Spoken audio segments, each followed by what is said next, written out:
Welcome, welcome, welcome, everyone, for this next session of Advent and Divine Justice. Today is February 20th, 2022, and it is Sunday at 3 p.m. local time. Thank you for joining us today as we continue these sessions of Advent and Divine Justice. Now, we are going to begin first with an opening prayer, and we're going to continue. Jeremiah, could you say the opening prayer, please? O my God, thou seest me in my lowliness and weakness, occupied with the greatest undertaking, determined to raise thy word among the masses and to spread thy teachings among thy peoples. How can I succeed unless thou assist me with the breath of the Holy Spirit? Help me to triumph by the hosts of thy glorious kingdom, and shower upon me thy confirmations, which alone can change a gnat into an eagle, a drop of water into rivers and seas, and an atom into lights and suns. O my Lord, assist me with thy triumphant and effective might, so that my tongue may utter thy praises and attributes among all people, and my soul overflow with the wine of thy love and knowledge. Thou art the omnipotent and the doer of whatsoever thou willest.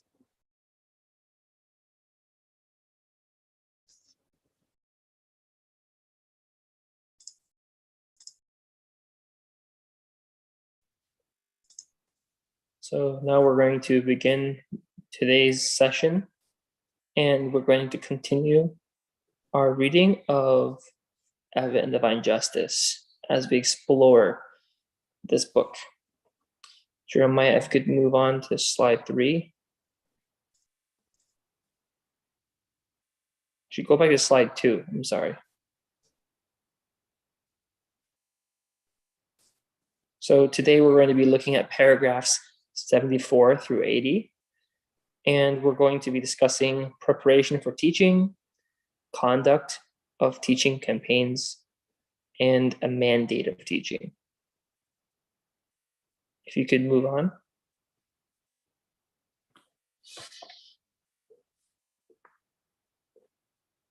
So we're using the material of the Crimson Academy. We welcome you to investigate the Crimson Academy. It's a very wonderful course, and you are welcome to look at the Crimson Academy materials online. Please do so.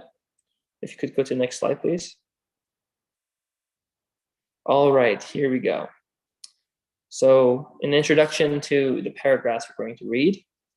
In these paragraphs, the beloved guardian provides principles for conducting the teaching campaigns that had started in North America as part of the first 7-year plan. The guidance provided by Shoghi Effendi describes both the preparation and effective execution teaching plans.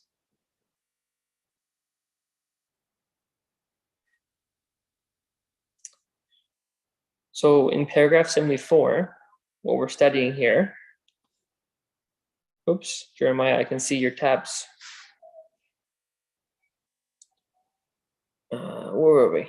Paragraph 74, the teaching campaign inaugurated throughout the states of the North American Republic and the Dominion of Canada acquires, therefore, an importance and is invested with an urgency that cannot be overestimated. Launched on its course through the creative energies released by the will of Abdul Bahad, and sweeping across the Western Hemisphere through the propelling force which it is generating. It must, I feel, be carried out in conformity with certain principles designed to ensure its efficient conduct and to hasten the attainment of its objective.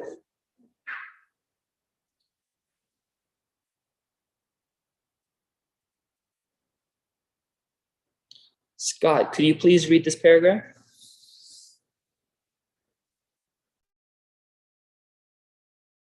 Mute. Yeah, you're muted. There you go. Yeah, I catch myself. A little thing comes up on the scroll. Those who participate in such a campaign, whether in an organizing capacity or as workers to whose care the execution of the task itself has been committed, must, as an essential preliminary to the discharge of their duties, thoroughly familiarize themselves with the various aspects of the history and the teachings of their faith. In their efforts to achieve this purpose, they must study for themselves, conscientiously and painstakingly, the literature of their faith, delve into its teachings, assimilate its laws and principles, ponder its admonitions, tenets, and purposes, commit to memory certain of its exhortations and prayers, master the essentials of its administration, and keep abreast of its current affairs and latest developments. They must strive to obtain from sources that are authoritative and unbiased a sound knowledge of the history and tenets of Islam, the source and background of their faith, and approach reverently and with a mind purged from preconceived ideas the study of the Quran, which, apart from the sacred scriptures of the Bahá'í and Bahá'í revelations, constitutes the only book which can be regarded as an absolutely authenticated repository of the Word of God. They must devote special attention to the investigation of those institutions and circumstances that are directly connected with the origin and birth of their faith, with the station claimed by its forerunner, and with the laws revealed by its author.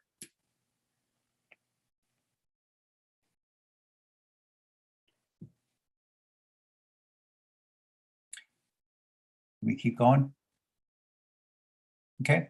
Having acquired in their essentials these prerequisites of success in the teaching field, they must, whenever they contemplate undertaking any specific mission in the countries of Latin America, endeavor, whenever feasible, to acquire a certain proficiency in the languages spoken by the inhabitants of those countries, and a knowledge of their customs, habits, and outlook.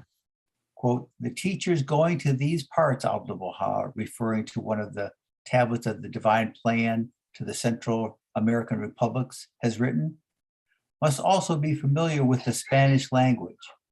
A party speaking their languages, thus for, he in another tablet has written, must turn their faces to and travel through the three great island groups of the Pacific Ocean. Teachers traveling in different directions, he further states, must know the language of the country in which they will enter.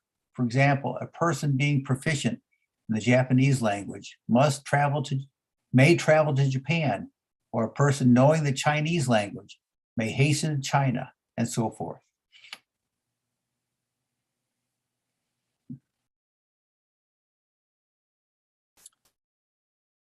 No participator in this inter-American campaign of teaching must feel that the initiative for any particular activity connected with this work must rest solely with those agencies, whether assemblies or committees, whose certain concern is to promote and facilitate the attainment of this vital objective of the 7-year plan. It is the bounden duty of every American believer, as the faithful trustee of Abdul-Bahá's divine plan, to initiate, promote, and consolidate within the limits fixed by the administrative principles of the faith any activity he or she deems fit to undertake for the furtherance of the plan.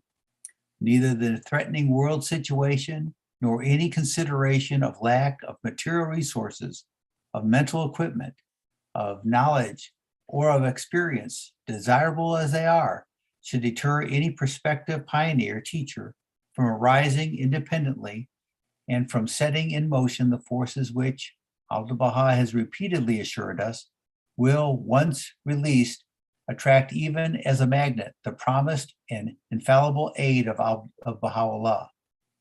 Let him not wait for any directions or expect any special encouragement from the elected representatives of his community, nor be deterred by any obstacles which his relatives or fellow citizens may be inclined to place in his path, nor mind the censure of his critics or enemies.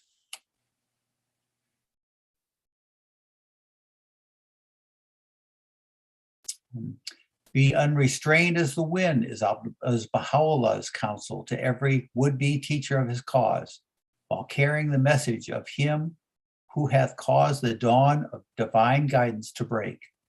Consider how the wind, faithful to that which God hath ordained, bloweth upon all regions of the earth, be they inhabited or desolate. Neither the sight of desolation nor the evidences of prosperity can either pain or please it. It bloweth in every direction as bidden by its creator. And when he determineth to leave his home for the sake of the cause of his Lord, Baha'u'llah, in another passage referring to such a teacher, has revealed, let him put his whole trust in God as the best provision for his journey, and array himself with the robe of virtue. If he be kindled with the fire of his love, if he forgetteth all created things, the words he uttereth shall set on fire them that hear him.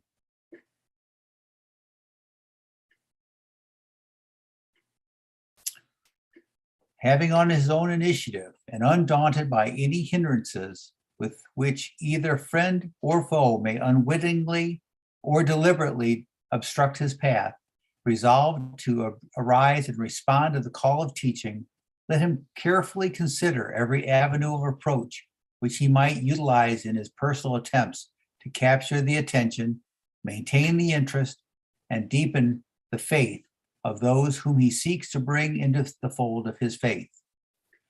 Let him survey the possibilities which the particular circumstances in which he lives offer him, evaluate their advantages, and proceed intelligently and systematically to utilize them for the achievement of the object he has in mind.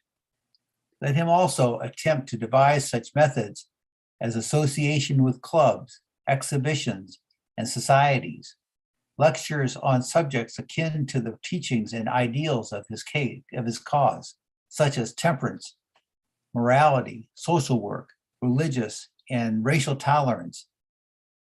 Did I lose that?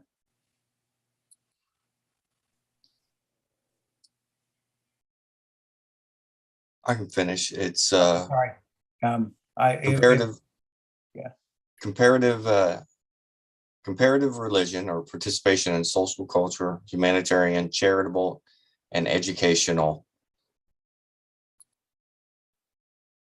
organizations and enterprises, which, while safeguarding the integrity of his faith, will open up to him a multitude of ways and means whereby he can enlist successively the sympathy, the support, and ultimately the allegiance of those with whom he comes into contact. Let him, while such contacts are being made, bear in mind the claims which his faith is constantly making upon him to preserve its dignity and station, to safeguard the integrity of its laws and principles, to demonstrate its comprehensiveness and universality, and to defend fearlessly its manifold and vital interests. Let him consider the degree of his hearers' receptivity and decide for himself the suitability of either the direct or indirect method of teaching, whereby he can impress upon the seeker the vital importance of the divine message and persuade him to throw in his lot with those who have already embraced it. Let him remember the examples set by Abdul Bahá and his constant admonition to shower such kindness upon the seeker and exemplify to such a degree the spirit of the teachings he hopes to instill into him, that the recipient will be spontaneously impelled to identify himself with the cause embodying such teachings. Let him refrain at the outset from insisting on such laws and observances as might impose too severe a strain on the seeker's newly awakened faith, and endeavor to nurse him patiently, tactfully, and yet determinedly into full maturity, and aid him to proclaim his unqualified acceptance of whatever has been ordained by Baha'u'llah. Let him, as soon as that stage has been attained, introduce him to the body of his fellow believers, and seek, through constant fellowship and active participation in the local activities of his community, to enable him to contribute his share to the enrichment of its life, the furtherance of its tasks, the consolidation of its interests, and the coordination of its activities with those of its sister communities. Let him not be content until he has infused into his spiritual child so deep a longing as to impel him to arise independently in his turn and devote his energies to the quickening of other souls and the upholding of the laws and principles laid down by his newly adopted faith.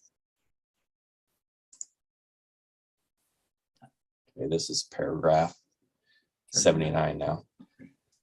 I got back to it. I don't know where we went.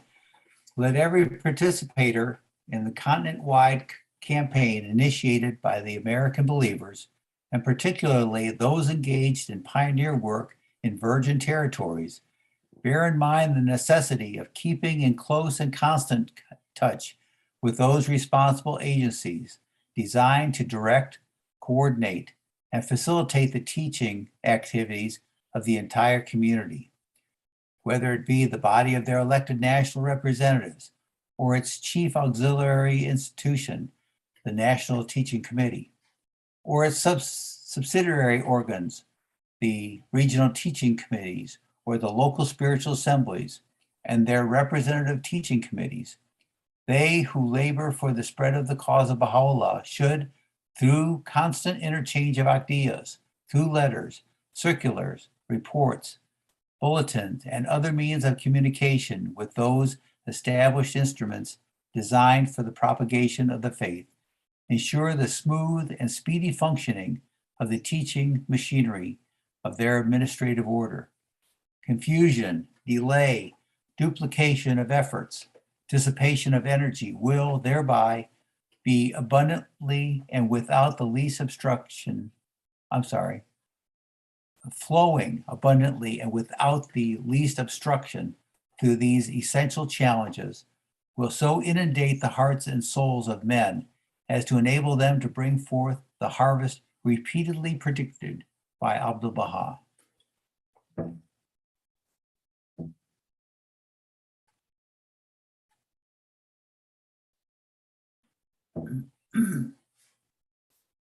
Every participant. I'll read. Upon every participator in this concerted effort, unprecedented in the annals of the American Baha'i community, rests the spiritual obligation to make of the mandate of teaching so vitally binding upon all, the all-pervading concern of his life. In his daily activities and contacts, in all his journeys, whether for business or otherwise, on his holy days and outings, and on any mission he may be called upon to undertake, every bearer of the message of Baha'u'llah should consider it not only an obligation, but a privilege to scatter far and wide the seeds of his faith, and to rest content in the abiding knowledge that whatever be the immediate response to that message, and however inadequate the vehicle that conveyed it, the power of its author will, as he sees fit, enable those seeds to germinate, and in circumstances which no one can foresee, enrich the harvest which the labor of his followers will gather. If he be member of any spiritual assembly, let him encourage his assembly to consecrate a certain part of its time at each of its sessions to the earnest and prayerful consideration of such ways and means as may foster the campaign of teaching, or may furnish whatever resources are available for its progress, extension, and consolidation.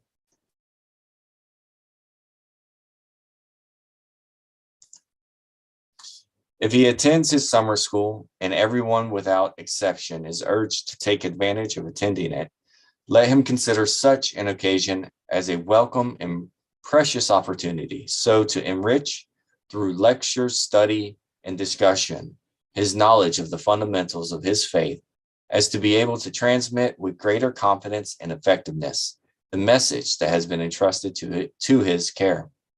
Let him, moreover, seek, whenever feasible, through inter-community visits to stimulate the zeal for teaching and to demonstrate to outsiders the zest and alertness of the promoters of his cause and the organic unity of its institutions. Okay. It's all you, John.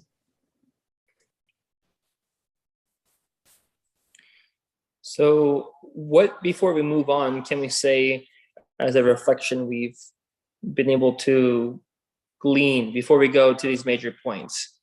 I'll mention these points here, but before we delve into them, what are your points you've gleaned yourselves from this?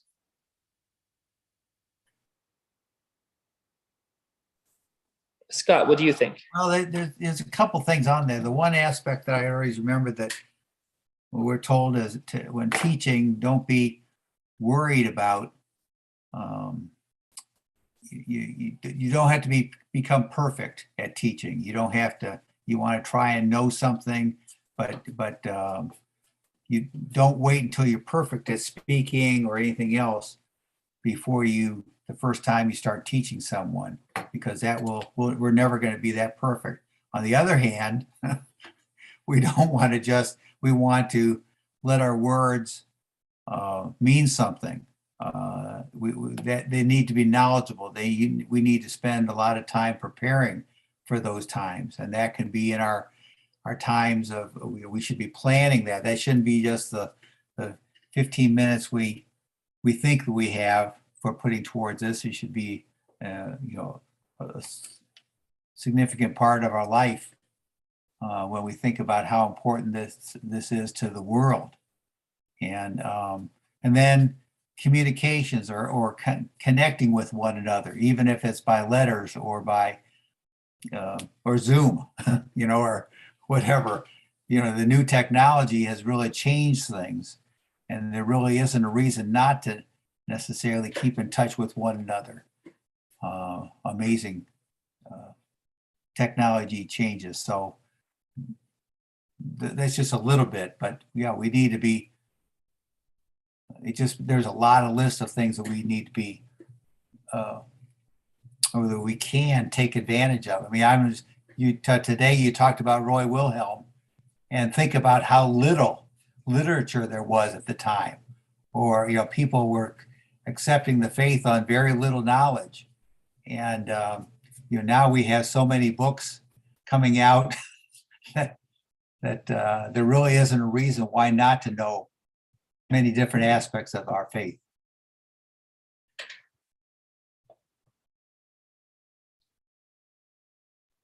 Thank you so much for describing that. So as we have here, major key points from paragraph 74 through 80.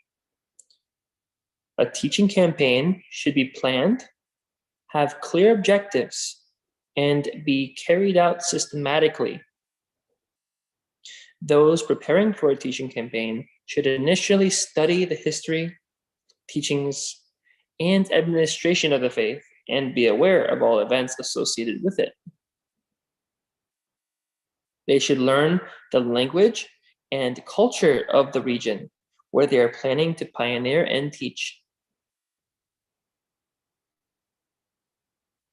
Everyone should use his or her initiative to find the most efficient approach for the proposed teaching campaign. They should not wait for institutions from the administrative order. They should not wait for instructions from the administrative order. Sorry, I went off in the head at a slip, and I went straight to the word institutions. But yes, it's key here. People should not wait for instructions from the administrative order when they are using their initiative to approach teaching here, as we just discussed. The believer who wishes to pioneer should not be deterred by lack of experience or resources, the opposition of family and friends, or by the volatility of world events. When a teacher places his whole trust in God and is adorned with virtues, kindled with love of Baha'u'llah and detached, his words will influence others. Interesting points here, these three major points. I want to read the first one again here on this page. Everyone should use his or her initiative to find the most efficient approach for the proposed teaching campaign. They should not wait for instructions from the administrative order. I am understanding this to mean that when we receive guidance, when we're told there's a teaching campaign of some kind that's there, we shouldn't wait for someone to coordinate with us to go and start doing it. We should start doing it ourselves. And of course, as we develop what we're doing a little more, we'll coordinate with more people and so forth. But we shouldn't look to others to start our activities. We shouldn't look to others to start our plans.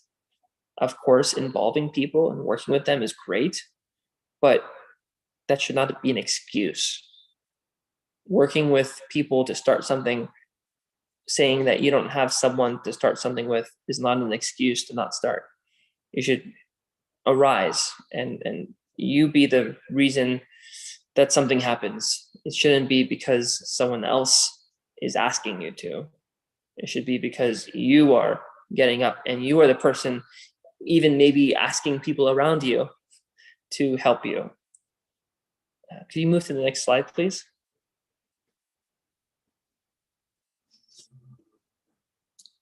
So some more major points.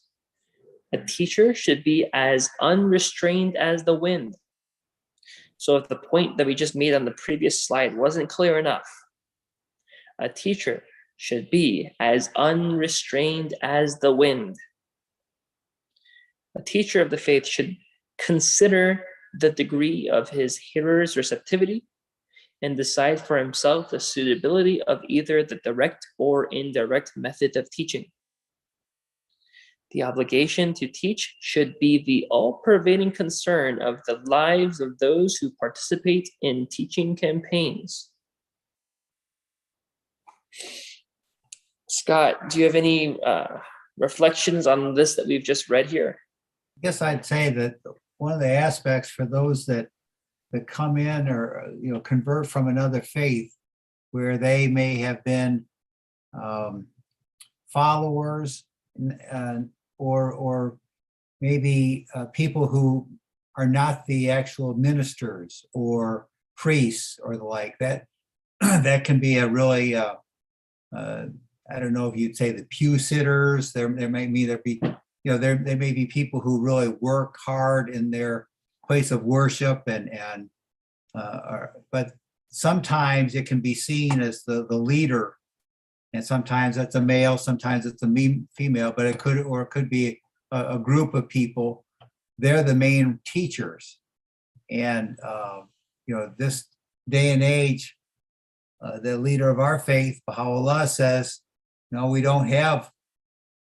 Everyone is a teacher in this faith, in this cause, and that can be difficult for some people who've laid back, or let other people do that for a while, and maybe. But we also have the great bounty of that too, and I think that's the fact that where that teacher lives, he or she will know things a little better than maybe someone being directed 100 miles away or not living in the local circumstances. So I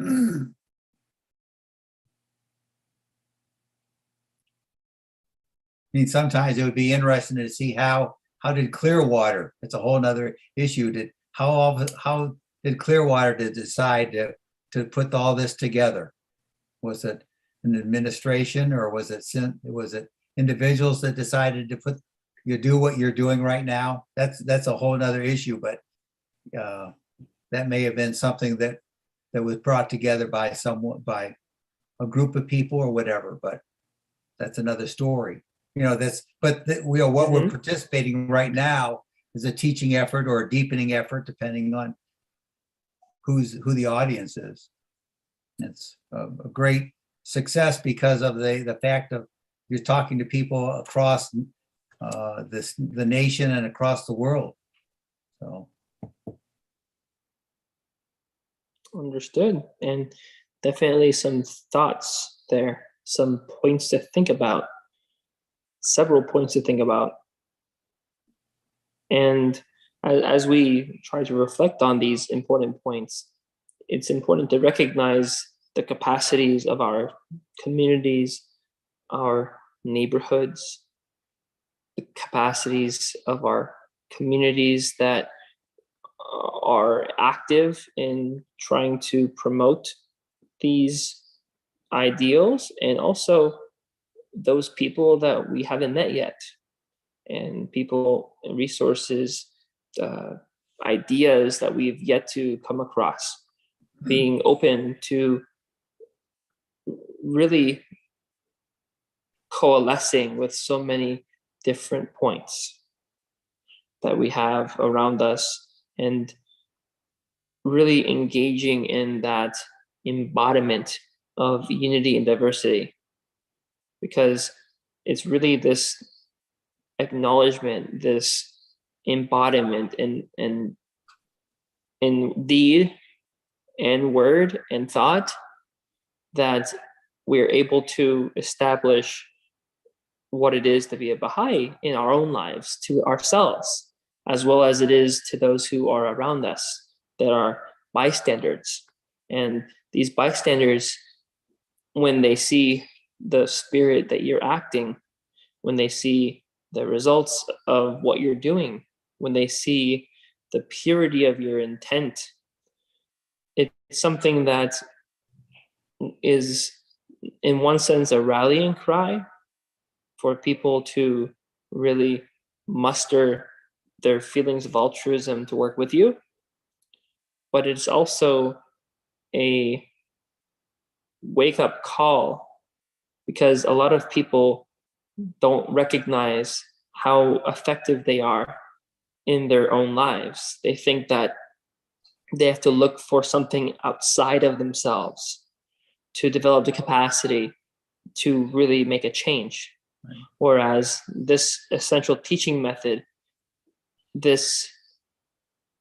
core of the teachings, it's that we need to really deepen ourselves. We need to change ourselves. We need to work on ourselves.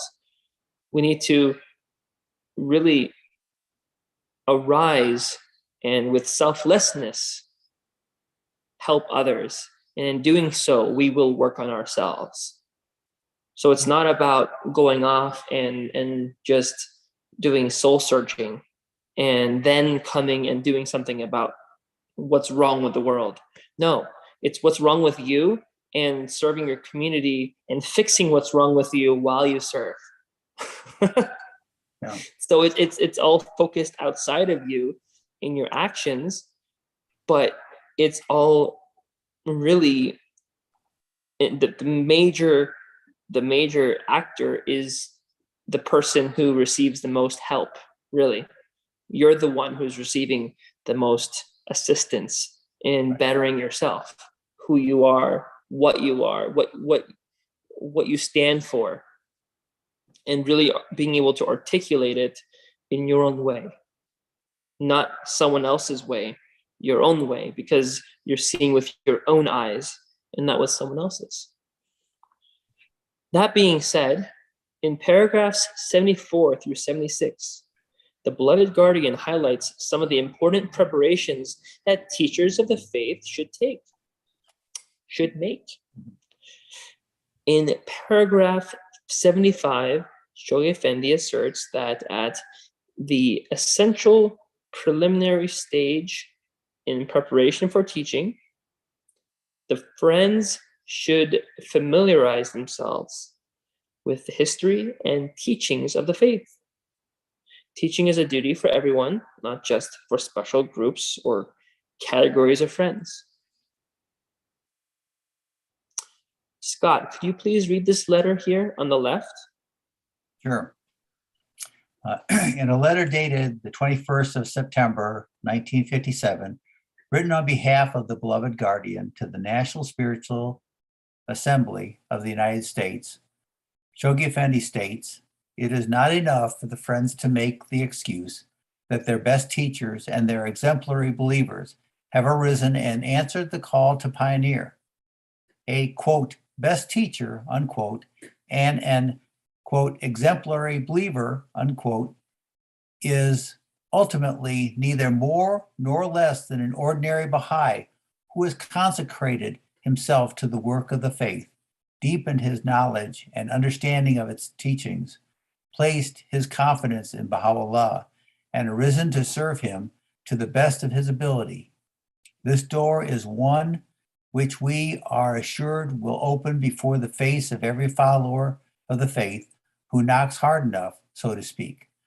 When the will and the desire are strong enough, the means will be found and the way opened either to do more work locally or to go to a new goal town within the United States or to enter the foreign pioneer field. It's important to kind of almost any of those where we say his, there's a gender there, it ought to be his and her, his or her. Because there's so many pioneers that were women that we need to, yeah. It's important to look at this and say, I mean, what does this mean? When you say this door is one which we are assured will open before the face of every follower of the faith who knocks hard enough, so to speak. When the will and desire are strong enough, the means will be found and the way opened either to do more work locally, to go to a new goal town within the United States, or to enter the foreign pioneer field. I mean, the way I see it is it's saying when there's a will, there's a way. And effectively, as I've even mentioned with you, Jeremiah, we had some conversations about this. There's the concept of people saying they don't have time. Well, I mean, it's one thing to say for the sake of, I guess, feeling socially accepted. If that's really what your goal is to look the part, I totally feel that. And I disagree with it, but I can understand the logic at the very least. It's about the perception of how you look. I get the logic. But at the same time, if you're really looking for what is the essence of the life you're living, what you claim to believe in and what you do, they can't really be separated. So if you say you believe in something and you want to do something, there's nothing really stopping you from doing it. And as it's said here, it's a door, teaching. It's a door that if you just knock hard enough,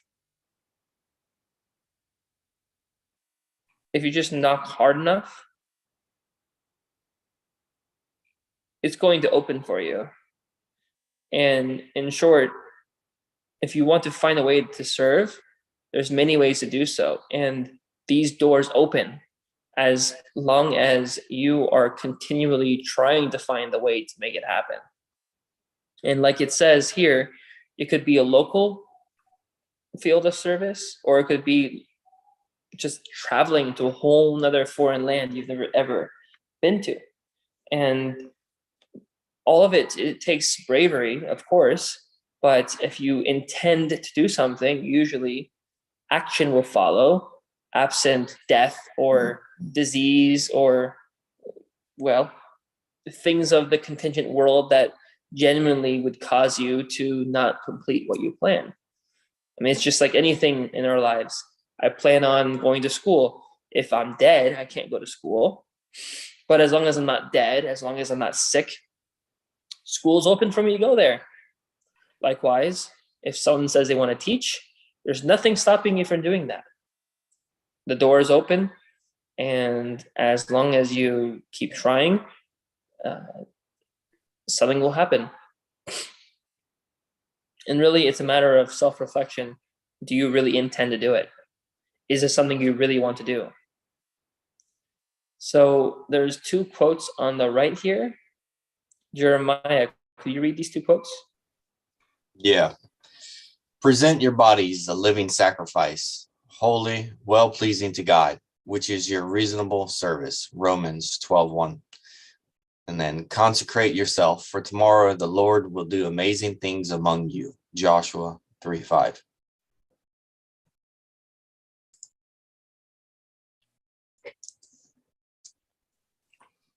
And just for everyone who just saw those verses in the Bible, those are chapter 3, verse 5, for example. So in paragraph 75, the beloved guardian identifies specific areas of deepening that should be considered during the preparation process. Those who participate in teaching campaigns, first, must study for themselves conscientiously and painstakingly the literature of their faith. Delve into its teachings. Assimilate its laws and principles. Ponder its admonitions, tenets, and purposes. Commit to memory certain of its exhortations and prayers. Master the essentials of its administration, and keep abreast of its current affairs and latest developments.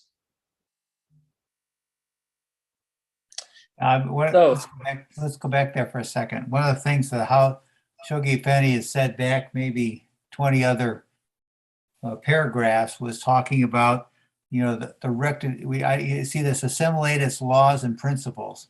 I mean, it's pretty hard if we ourselves are backbiting, if we ourselves have vulgar language, if we ourselves haven't put these into practices ourselves, then our rectitude of conduct is not going to,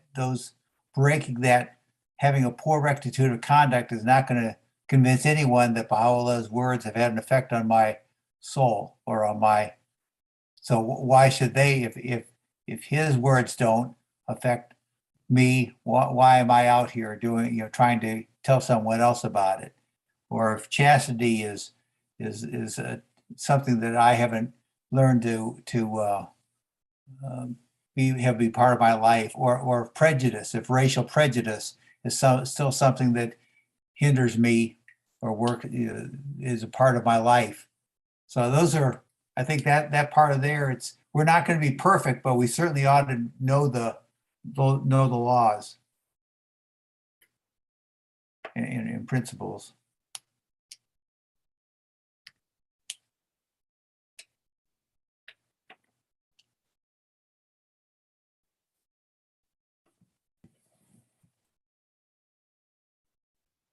Scott, could you read this? The beloved guardian has stressed over and over again that to effectively teach the faith, the individual must study deeply the divine word, imbibe its life-giving waters, and feast upon its glorious teachings. He should then meditate on the import of the word, and finding its spiritual depths, pray for the guidance and assistance. But most important, after the prayer is action. After one has prayed and meditated, he must arise, relying fully on the guidance and confirmation of Baha'u'llah to teach his faith. Perseverance in action is essential, just as wisdom and audacity are necessary for effective teaching. The individual must sacrifice all things to this great goal, and then the victories will be won. Written in 1956.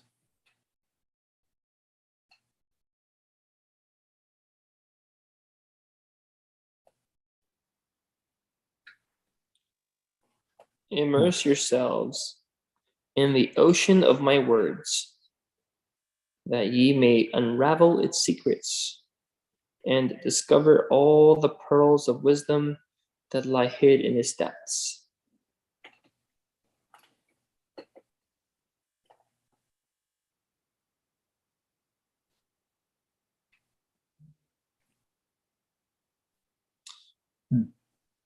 We must form our minds by reading deep rather than wide.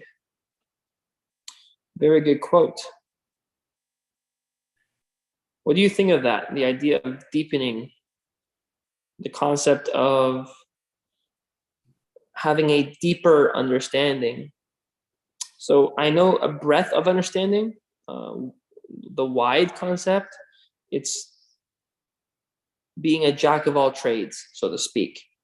Whereas deep understanding, in one sense, you could say you're a specialist in something, you've specialized in an area of knowledge. I can see that. But as it relates to our context, in this circumstance for the writings that we're talking about, what does it mean to have a deep understanding?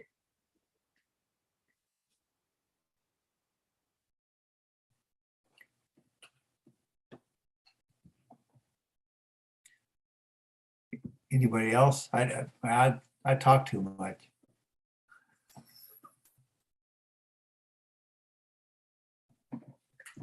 You know, it comes back to confidence versus competence. And I think the middle ground between those two is going to serve a person well.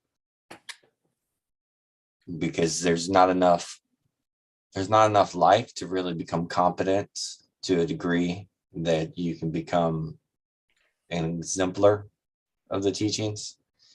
But you're also, there's not a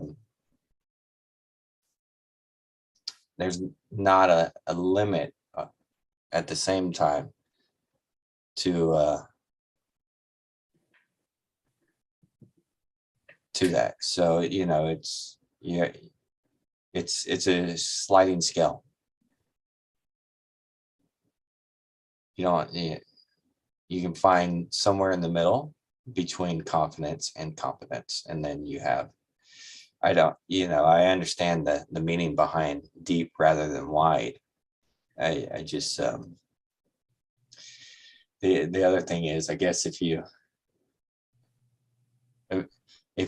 ever want to win a football game, you're going to have to eventually make it to the other side. So, but anyways.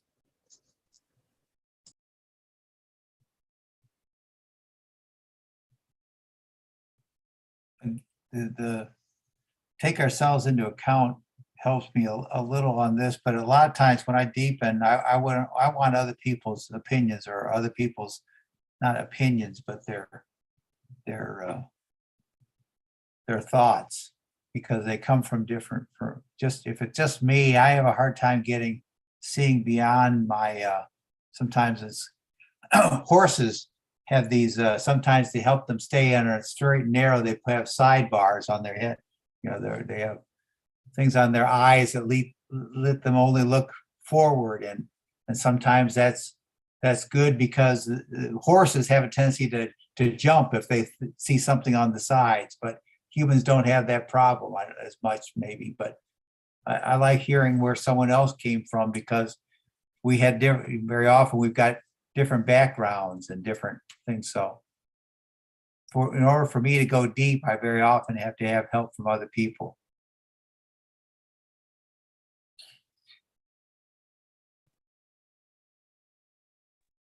I feel the same way, Scott, like you do. I have a hard time with that. So I have to do it in group too. So in groups, and it's hard to find people, especially in my community, that are around that have that any kind of feedback. I kind of miss that. But one of the things about this, Rose, is that I don't know where you're at, but I know you're not in my neighborhood. and we can, that's the neat part about this is whether we're a block away or a mile away or 1,000 miles away, we're able to look at things a little differently, and share them here. Well, we had someone online, they commented and they say it's like the difference between quality and quantity. Yeah, thank you for sharing that, Jeremiah. That's important that you shared that.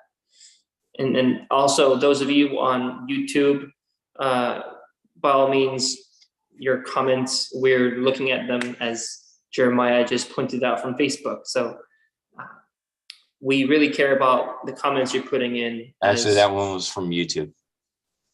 Oh, see, I had a there we go. I had a prejudice because Facebook is more active as a social media platform, but YouTube, it's a great place, as you clearly see. Yeah, thank you, Jeremiah. Yeah, my assumption was very wrong.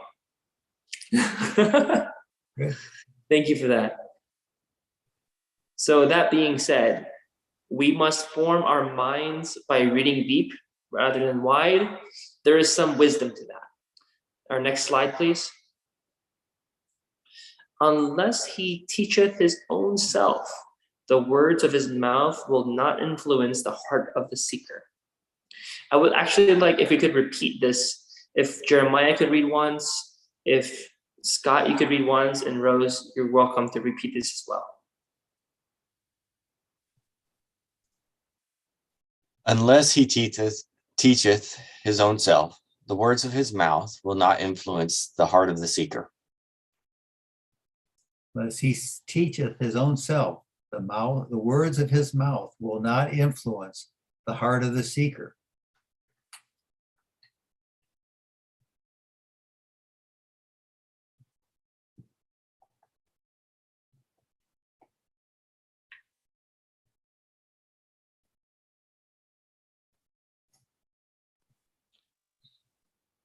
Interesting, no?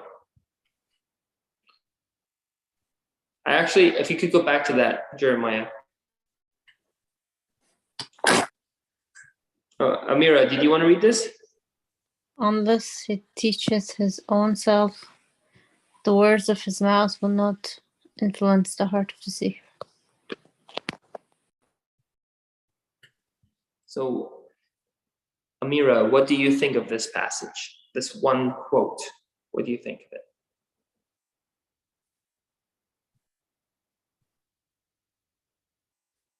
It's deep, it's important to... I think this is the first time I see it, so I mean, I cannot remember in which writing it is. You know in which book is this? I don't remember seeing it before.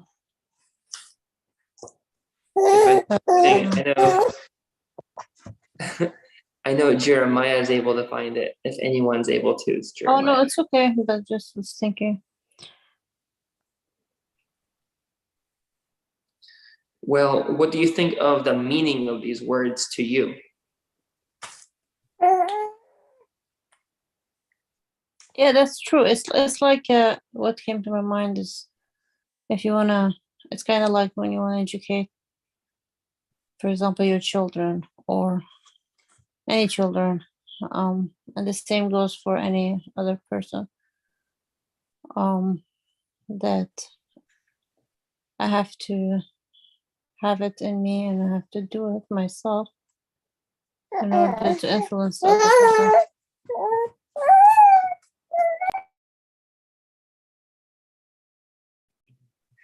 Oh, isn't that cute? You got a little baby in the background.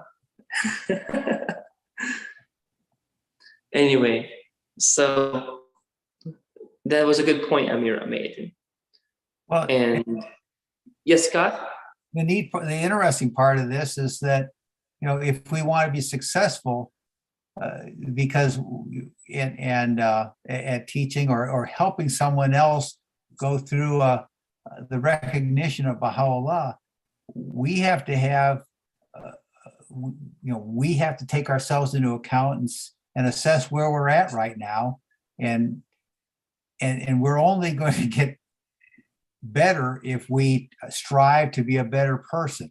You know, whether those virtues that help us become more loving and more concerned and more kind and patient.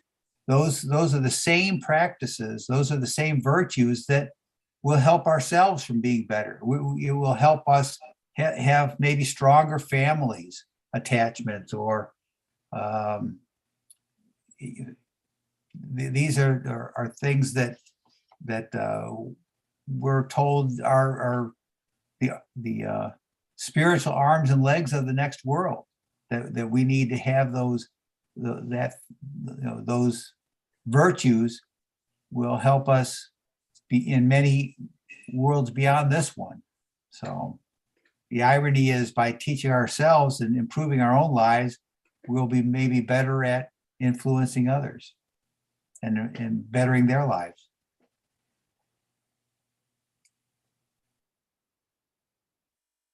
I appreciate that. Jeremiah, if you can move to the next slide, please. So having just spoken on that point, if Baha'is want to be really effective in teaching the cause, they need to be much better informed and able to discuss intelligently and intellectually the present condition of the world and its problems. If we could read this, Jeremiah and then Scott, and Amira and Rose. If Baha'is want to be really effective in teaching the cause, they need to be much better informed and able to discuss intelligently and intellectually the present conditions of the world and its problems. Shoghi Effendi. If Baha'is want to be really effective in teaching the cause, they need to be much better informed and able to discuss intelligently and intellectually the present conditions of the world and its problems.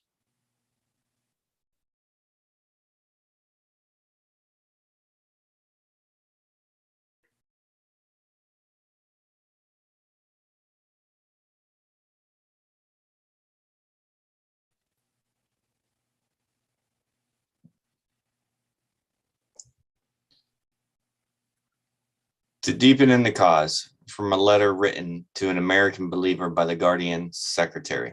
To deepen in the cause means to read the writings of Baha'u'llah and the Master so thoroughly as to be able to give it to others in its pure form. There are many who have some superficial idea of what the cause stands for. They, therefore, present it together with all sorts of ideas that are their own. As the cause is still in its early days, we must be most careful lest we fall under this error and injure the movement we so much adore. There is no limit to the study of the cause. The more we read the writings, the more truths we can find in them, the more we will see that our previous notions were erroneous. With deepest love, I remain yours in his name. Signed, Ruhi Ahmed.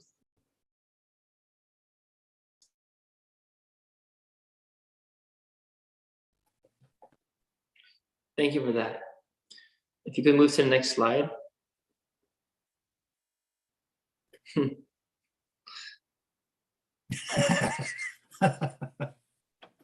Does anyone want to read this? Scott?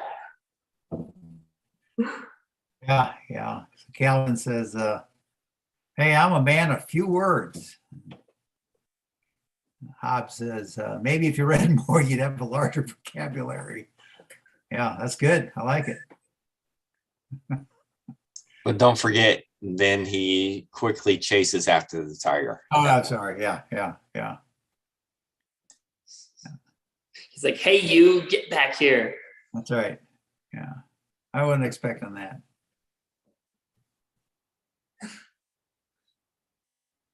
The importance of doing, of arising to serve, and to accompany fellow souls must be harmonized with the notion of being, of increasing one's understanding of the divine teachings and mirroring forth spiritual qualities in one's life.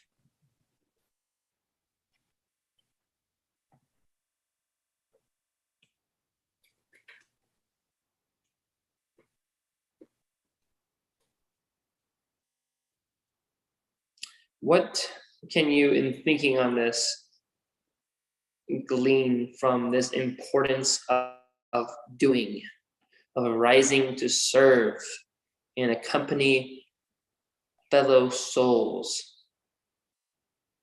What does it mean to harmonize it? Doing and being. What does it mean to harmonize the two?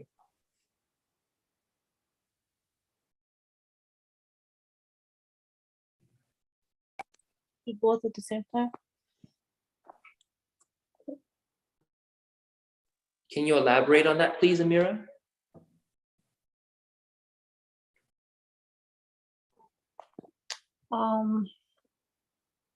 If I understand it, that, for example, when I teach somebody, I'm learning also. Might be one example.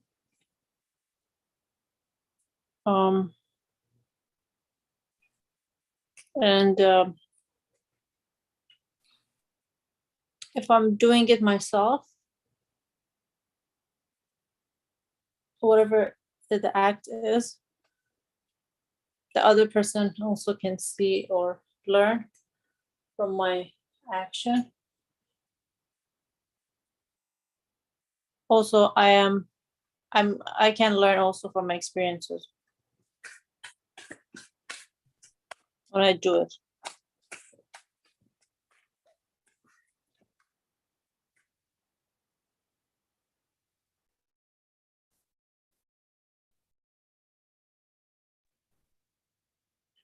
I appreciate it. Scott, do you have something to say about this? Something that you can understand, you can glean from? I just think when we talk to other individuals, they're coming from a different place than you are.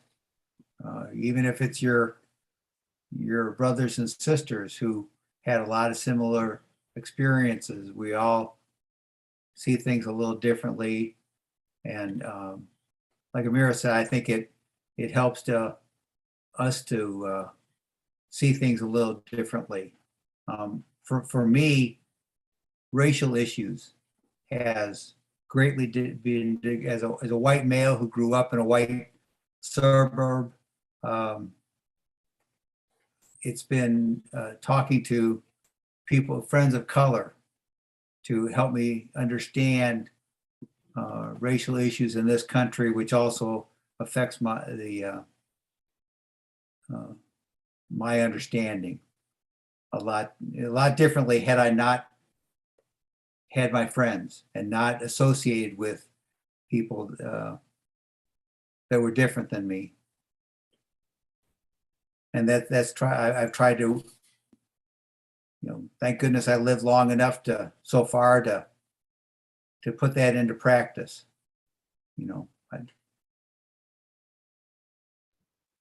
Thank you for sharing that. I appreciate it.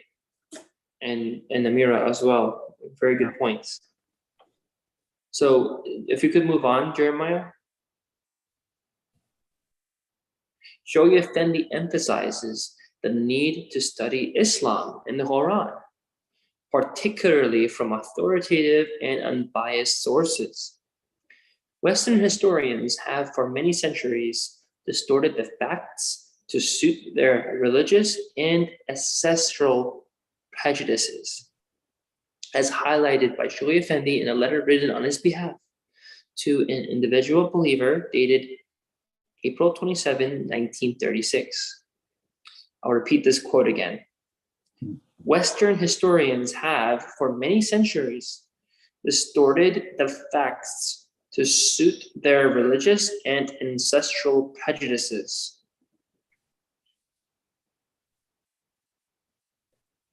Next slide.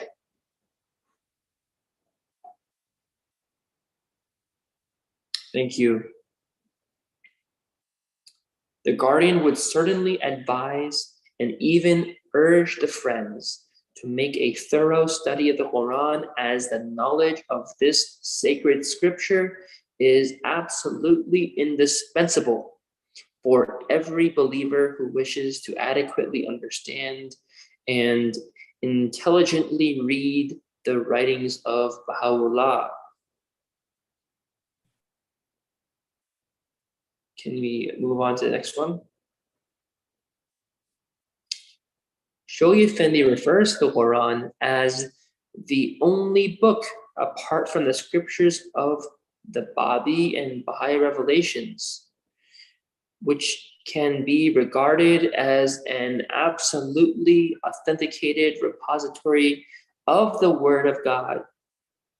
The Quran was gradually revealed to Muhammad over the 23 years of his ministry in Mecca and Medina. It started in AD 610 when he was 40 years old and continued until his ascension in Medina in 632 AD. According to a hadith, His Holiness Muhammad memorized the verses of the Quran and recited them to the learned among his followers.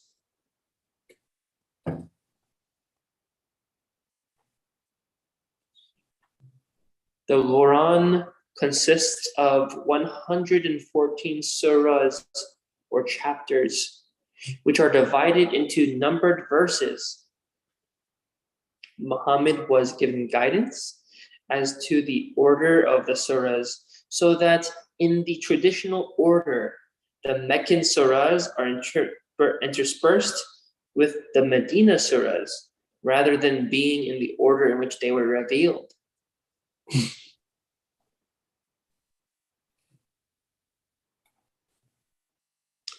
Verses 96 1 through 5 of the Quran were revealed to Muhammad when he was approaching the age of 40. He used to visit a cave on Mount Hira to meditate.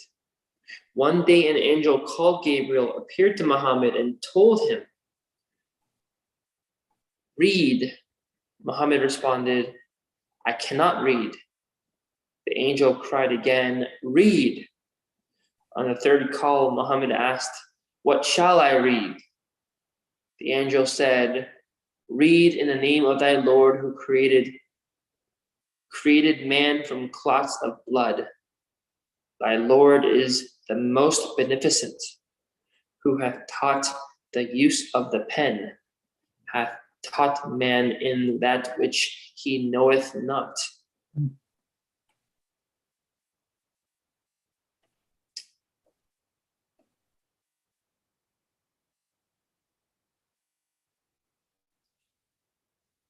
In paragraph 76, the beloved guardian highlights the importance of acquiring some proficiency in the languages spoken in the countries of Latin America.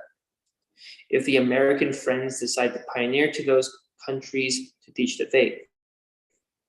Shoghi Effendi then cites 3 statements from the tablets of the Divine Plan, in which His Holiness Abdul Baha specifically mentions that pioneers should know the language of the country they enter.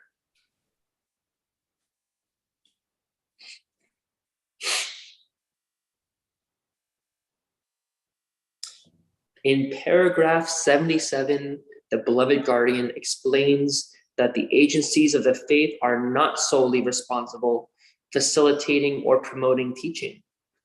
Every American Baha'i has a duty to initiate, promote, and consolidate any activity envisaged to expand the faith within the constraints set by the Baha'i institutions.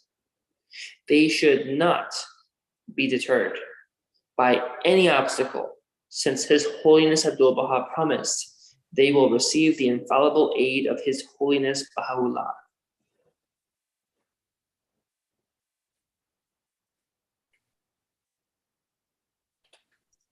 Scott, could you read this, please? Sure. Shoghi Effendi cites some guidance from His Holiness Baha'u'llah for teachers of the cause.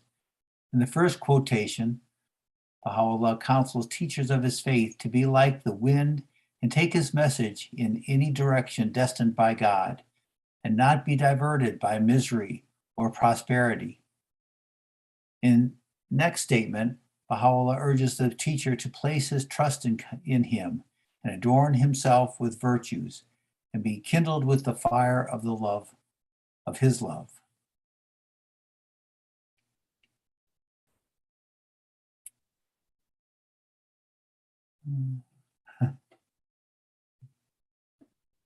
Abdul Bahad says in one of these, do not take any rest, but engage continually in the service of the cause of God. And then Gandalf says, all we have to decide is what to do with the time that is given us. Yeah. So it's interesting, actually, that Ehsan put that on the right. I thought it was funny. Yeah. But on the left, it's important to think about this quote. Do not take any rest, but engage continually in the service of the cause of God. I want to reflect on what that means. I want all of us to say something about what this means to each one of us. And Jeremiah, if you could start by telling me what you think it means. Do not take any rest, but engage continually in the service of the cause of God. What does that mean? And if we could all repeat this quote and then explain what it means, please. Do not take any rest, but engage continually in the service of the cause of God. To me, that means that there's no after hours, there's no weekends, and there's no vacations. It's a constant endeavor that has to be at the forefront of every aspect of our lives.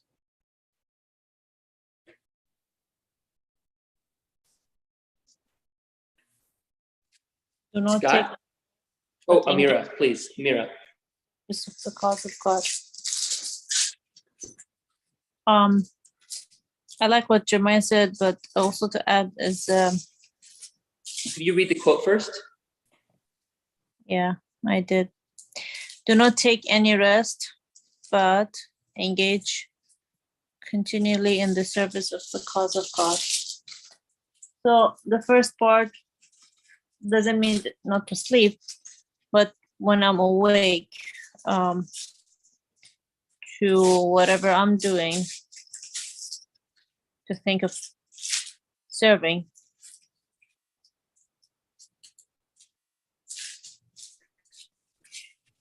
Others.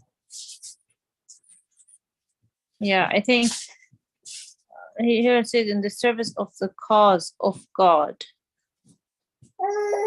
So and we not necessarily know exactly if it's different, like serving others or serve the cause of God. Serving God means the same as serving humankind. I mean, but I don't know what's that exactly.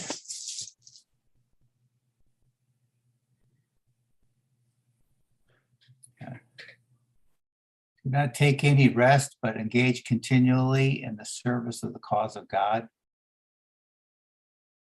I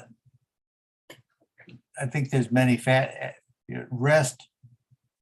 I think we are supposed to rest at times, but only in order to gain strength again to serve God. I don't know. I think there might be some, I don't know exactly, do not take any rest literally, but I think of learning more and more about Abdul Bahad's own life, where he was constantly helping other individuals. And if he wasn't doing that, he was communicating by letter or telegram thoughts and ideas and requests. I've read that he may have written between 50 and 90 correspondences every day. Today I was, now that's getting off the subject. I'm sorry, I do that.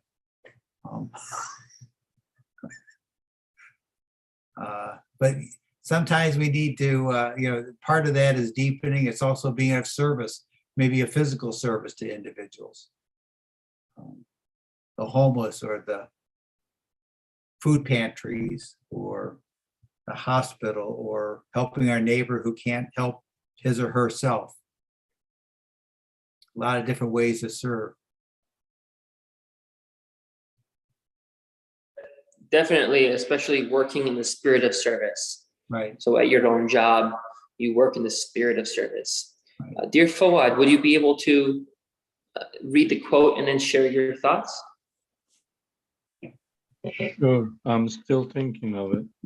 I'm not kind of observing the picture underneath it. I'm not connecting to that picture. I don't see it that way, but I'm just trying to find out which way I can explain. But it says, do not take any rest, but engage continually in the service of the cause of God. Abdul. Yeah, it just, I don't know, somehow it reminds me, one of the verses says, each person responsible for themselves. So I don't see as a service of God as the something heavy on my head, and I have to push that one up. I can somehow engage to going step by step up by myself, or some other things, some other picture or something. It just reminds me like the picture, probably you guys remember the pictures of the ant, which is making the bridges for the other ants to pass the, from one side the ditch to the other side the ditch. So it just comes to me, but I don't see him as some subject beside us. It just whatever service I see, it's engaging ourselves to grow, not to pushing some different subject up. And So I wasn't really thinking of the image in the background. I was myself thinking solely about the actual quote, but I see what you're saying as well about the image in the background. I think that it's important to reflect that the life of Abdul Baha. Abdul Baha didn't really get much sleep, actually. He actually was always working and very hard at work at that. And when he came to America to visit, he was very old and frail, too old in many contexts to even go, but he did. And he went through the whole country having meetings with all the people and doing what he did. And yet, despite his old age and his frailties, he managed to do so much in this country. And it's important to note that Abdul Baha, in his actions, showed where it seemed there was nothing there. He would pull from some imaginary, some invisible energy source, all the energy that he shared with those around him. And it's important to mention this because we have described how these doors were open for us, in some senses, doors in a metaphor, but also how as we continually ask for these blessings, they will come to us to aid us in our efforts. So there's this quote that says, "Have faith, and so shall your powers and blessings be. Wait, is it in Jeremiah? And Scott, you can check me on this. Is if ye have faith, so shall your powers and blessings be. Yes. So Okay. I remember it. It's important to mention that this restlessness to continually engage in service of the cause of God, it's this restlessness that motivates you to get up in the morning and work with your fellow peers in the company you work at, or in your own business that you're trying to serve people with products that you sell or services that you engage in. And it's this spirit of service and how you are ending up being of service to humanity that is also servicing the cause of God. So servicing the cause of God isn't just in teaching in the sense of sharing the word. It is sharing the word in your actions, in your deeds. As it said, let deeds, not words, be your adorning. It's a very Herculean effort to engage in really proclaiming the good news, in establishing how it is not just pragmatic and realistic, but it is needed, it's necessary, and exemplifying these teachings in your actions in such a way that people are not just benefiting from your actions, which is the intent, but also equally the intent to demonstrate that these teachings are a better way. And it's important because it's tools that we're utilizing really to make our lives better that we're sharing with others. It's not that one is superior than from someone else. It is that the tools being provided to us are the reason that we're able to do so much.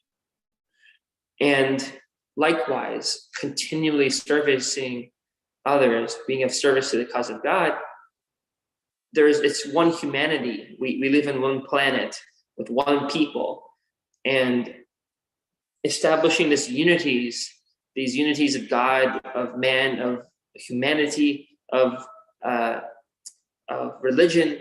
It's establishing these unities through our existence that people are able to obtain some solace in their lives when so many things are confusing, so many things are causing them grief and agony.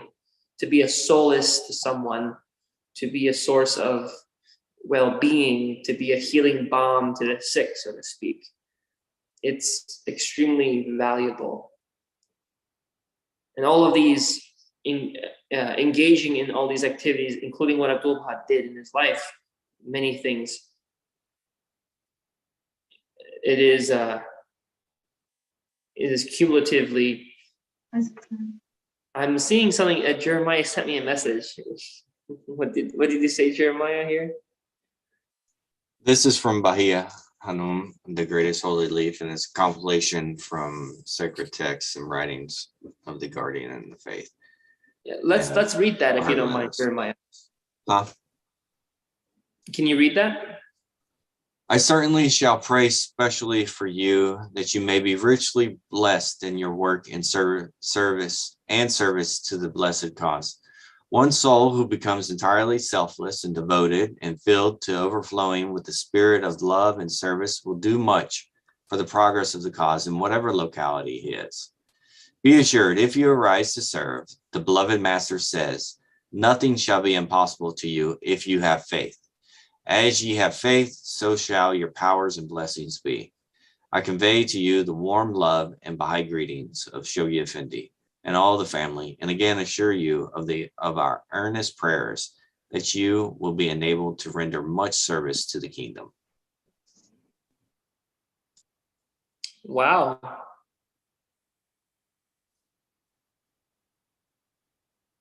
That's interesting, huh? So there we have it. I think that this was a good amount of time to spend on this quote because I mean, we actually have some new people joining us that we're happy that we would love you to describe this, but I think we've gotten to the point here enough. And there is so much to be gleaned from it. And as we reflect on it day by day, I feel this will evolve in what it means to you as you find parts of your life that you can change, parts of your life that you can improve upon, and really the lives of others, what you see around you that you can improve upon as well.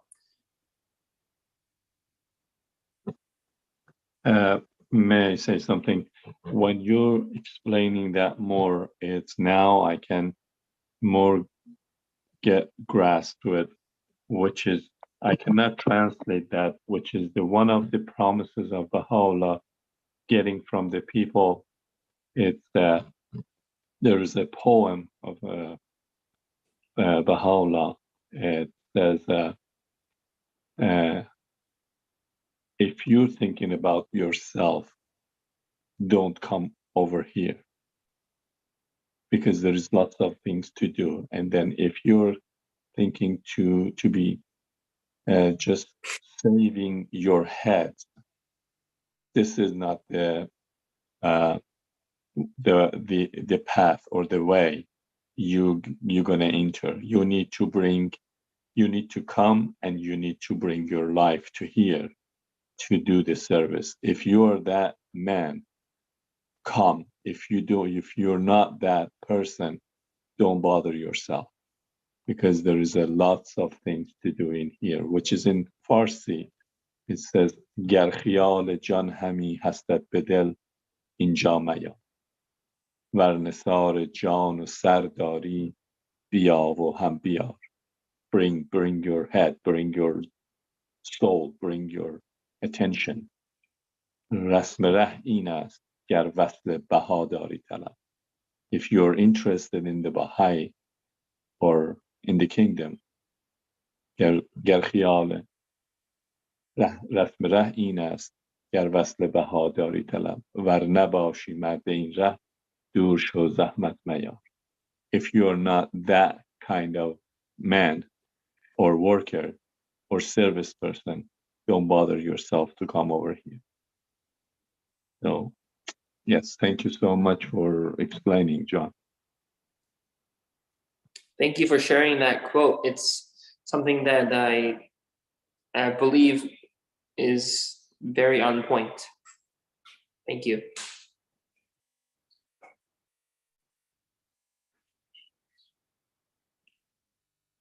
So the guardian said, we must never stop the teaching, and the consolidation must just go along with it.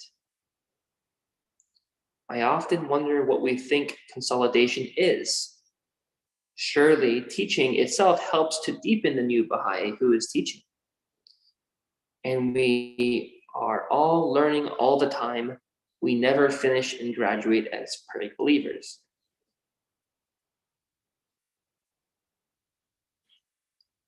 And this is from Luke chapter 24, verse 32.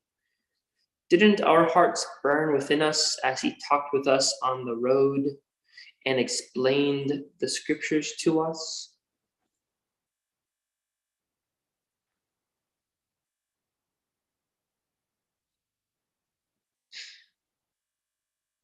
Okay, so someone has to seriously read this one.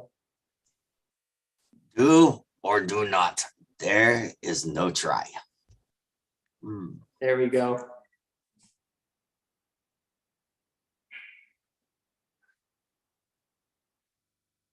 And now from Gandhi.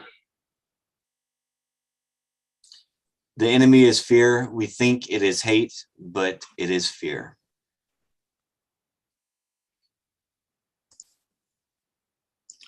Fear is the path to the dark side. Fear leads to anger. Anger leads to hate. Hate leads to suffering. So, dear John, Allah, this is Ehsan.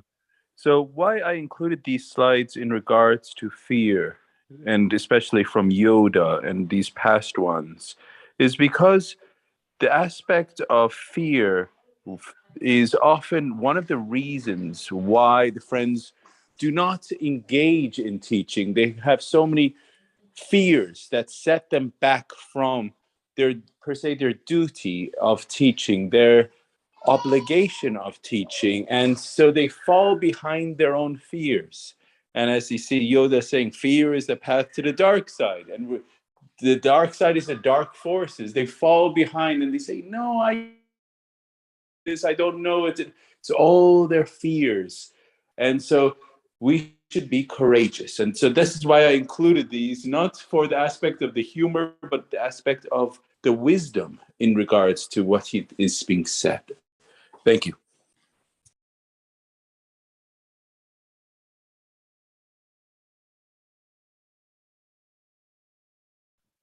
It definitely is memorable, though.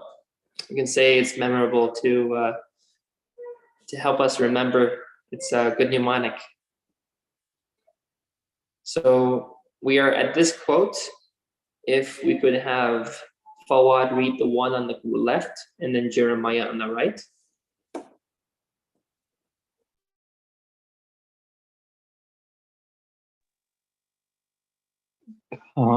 Kindle the fire of love and burn away all things. Then set thy foot into the land of the lovers. Baha'u'llah. Kindness is an act of love that has the ability to shift humanity one heart at a time. And kindness and love is what the world needs right now. Yes, it does.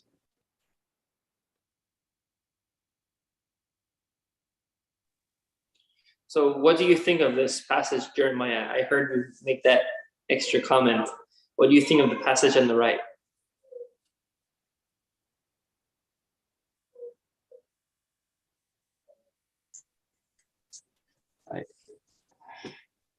I don't know, man. It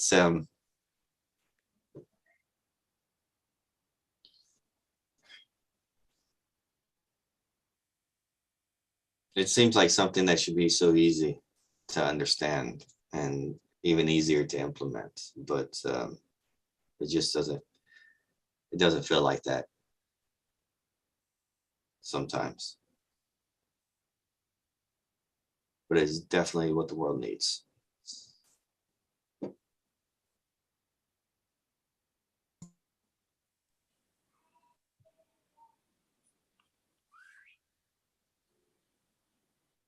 You know, the irony is, what did we go back to it? It talked about Yoda's talking about fear leads to fear leads to hate. Anger first. Anger, it leads to anger. Okay, but and the irony is that, you know, it can be, it shouldn't be very difficult to be kind to individuals, and yet there's many people that don't live with kindness. You know, it's how we very often we find kindness in those of us who are helping raise us. It might be a relative, it might be a teacher, it might be a neighbor. But you know, if we're bereft of that, you know, I think of people that come over, the refugees that are coming over from different lands, whether it's from the south or from across the river waters.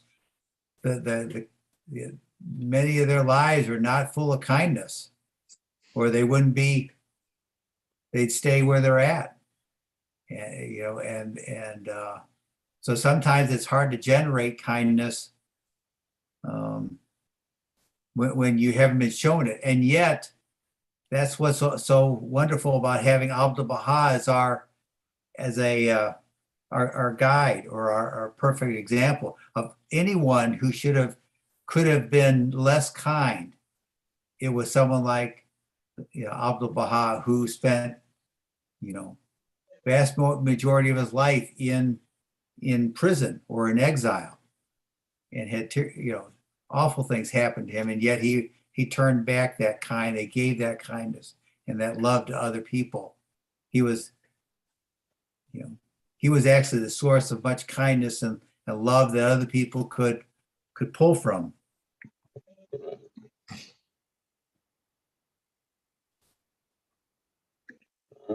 I hear that some people, when they get with the anger, they said, this is because I love you, and this is called tough love.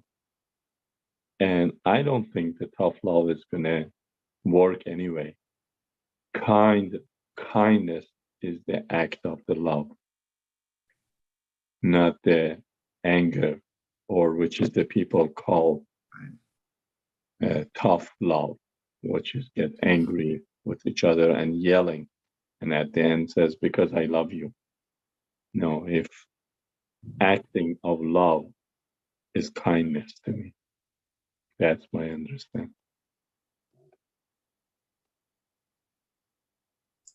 I often see this as a situation in perspectives, meaning you can either internally recognize kindness and exhibit that externally, or you can internally perceive hatred and exhibit that externally. But it all comes down to really what you internalize yourself and then what you project externally. And I think I think what people and what the world in general at this point in time tends to do is to miss that understanding that no matter what external forces are forced upon you, you still have the choice in how you actually return that perspective. You reflect that back into the world, because you are, in essence, that point of demarcation. You internally are untouchable, and that inner awareness is the only aspect of your life, of your existence, that is wholly above any external reality, any external circumstances. And so I think when people start to recognize that, and when that understanding, that self-awareness actually becomes more prominent, then I think we'll get to a point where people can show that kindness, and that they'll have that ability to, in their lives, shift humanity on a global scale. Alaba, I want to say the Baha'is in Iran, they get stoned, they get beat up, they get thrown into prison. But one thing the Baha'is do in Iran is they do love and kindness. If they see the neighbor needs food, they take food to the neighbor. If they see somebody is ill, they take care of the ill. This is how the government has so much high regards for the Baha'is in Iran, because they are steadfast and nobody can change their love and their kindness. Even though they get beat up, they still love that person. They will do kindness to them. Even though they get killed, whatever happens, they take their home, they take their possession. Still, they have love and kindness and hospitality. And that's what we all should do. We should not look at the other individual or the other person in our life, in our family, in our workload, wherever we are. We should not look at what is their shortcomings are. We should look at that we should be persevere and steadfast, that we are going to be love the humanity, love the family, and do good for family. If the family doesn't have a good intention for you, you have a good intention for the family, and they will change eventually. Maybe a couple of years they don't understand it, but eventually, when they see you are steadfast, that you love from your bottom of your heart, and you do kindness from bottom of your heart, they will learn. It's like a rock. We have a rock, and the water cannot get into the rock immediately. But the water is patient and goes in, it stays there until it slowly drips into the rock and it goes down. And that's what every human being should be. And that's what the many Baha'is do in Iran or other countries. Here, we are the same thing. Allah.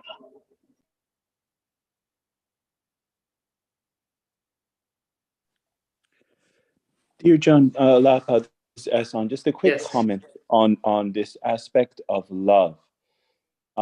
His Holiness Abdul Baha speaks on love in some answer questions on the 4 kinds of love. I just want to touch on this because dear Jeremiah mentioned that the world needs more of this when he was after reading the quote on the right. And especially this ode from Baha'u'llah from the 7 valleys, kindle the fire of love and burn away all things. Then set thy foot into the land of the lovers. I was thinking about this after it was read, and that as a humanity, we know very little of love, even though more books have been written on it and subjects have been talked about it and discourses have been, it's elaborated on it. But as a species, we know very little about what is love. We think we have a great and solid understanding of what love is.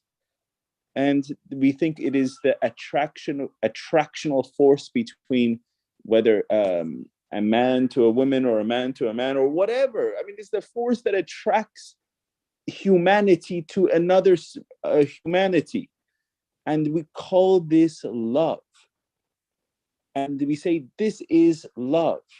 But the reality is, that is just one facet of love, and that is very ephemeral and it's transient. And we see that level of love between even individuals that they say, I love you all, and then very shortly after they break up, and what has happened? Where is that love gone? Even between spouses, marriages break up and everything. And we say, oh, what happened? We say, that is love. No. But the closest thing to what we can say, I have an understanding of what love is, would be the mother to their child. That is probably the longest form of love that we can see in humanity.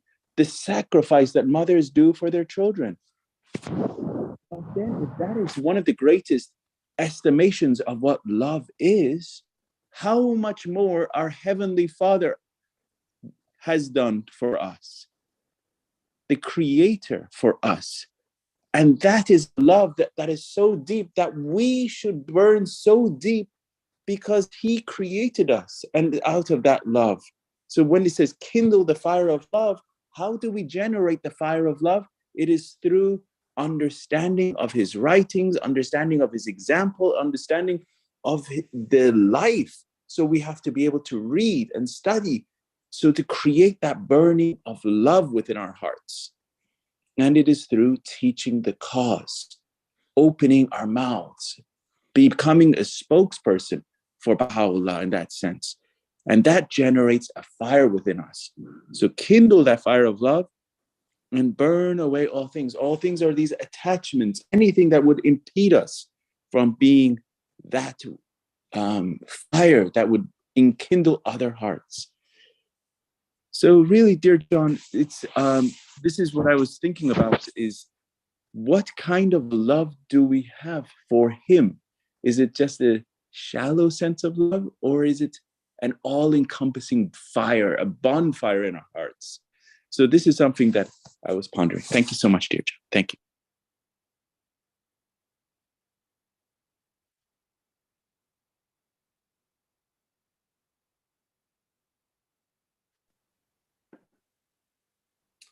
So if we could move to the next slide, Jeremiah. Not everything that a man knoweth can be disclosed, nor can everything that he can disclose be regarded as timely. nor can every timely utterance be considered as suited to the capacity of those who hear it. In one word, wisdom. It's important when we are sharing information that the information we're sharing is with someone who ultimately wants to hear that information and that they are desiring to hear it. Yes, some messages are important to be told even if the person doesn't want to hear it, but matters of faith such as this is not meant to be imposed on someone. It's meant to be shared when someone willingly desires to hear it. If we move on.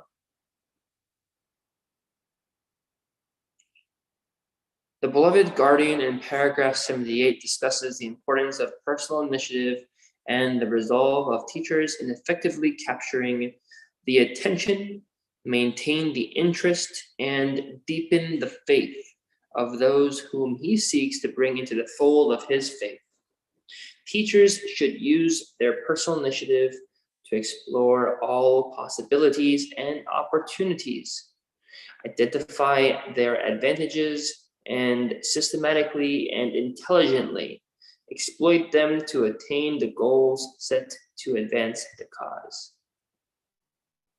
And on the right-hand side, personal initiative is self-starting and proactive, works independently of outside influence or control.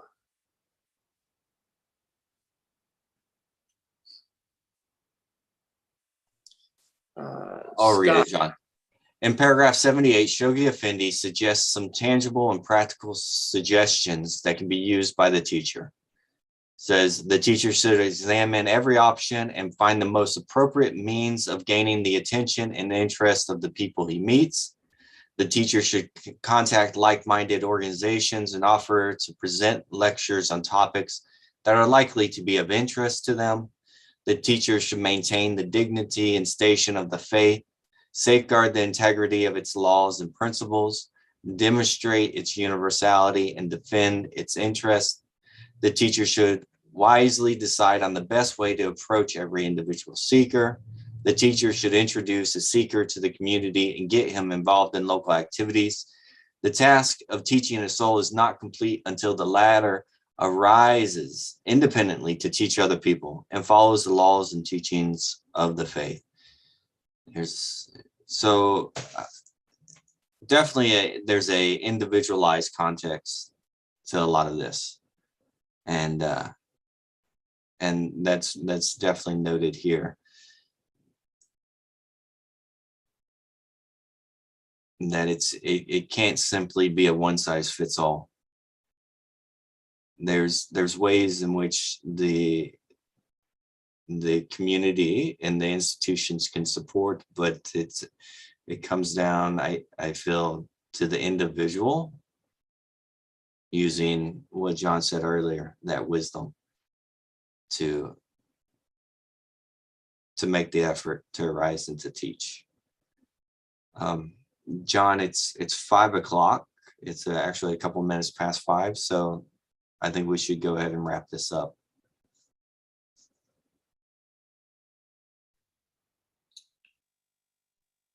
That's a great idea, Jeremiah.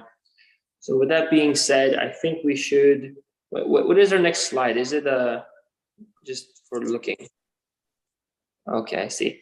Yeah, let's pick up on this slide next session. And pick up here next session. And let's proceed to the closing prayer that we have and close out for the day.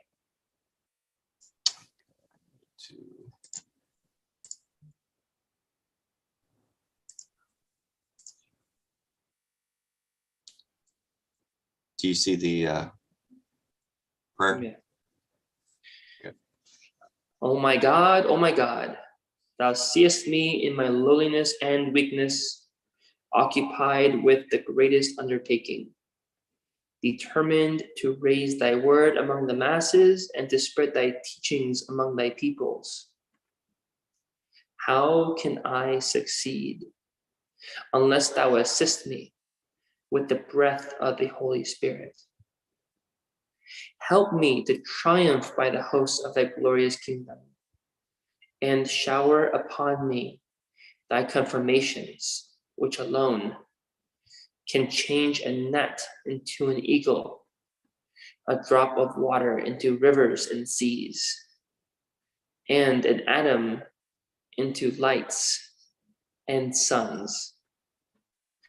O my Lord, assist me with thy triumphant and effective might, so that my tongue may utter thy praises and attributes among all people, and my soul overflow with the wine of thy love and knowledge. Thou art the omnipotent and the doer of whatsoever thou willest.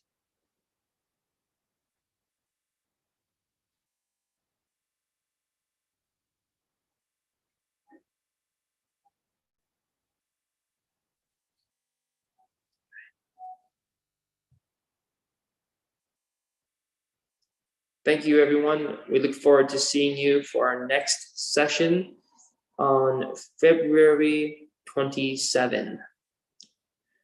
Thank you, and have a wonderful afternoon, good night, and until next week.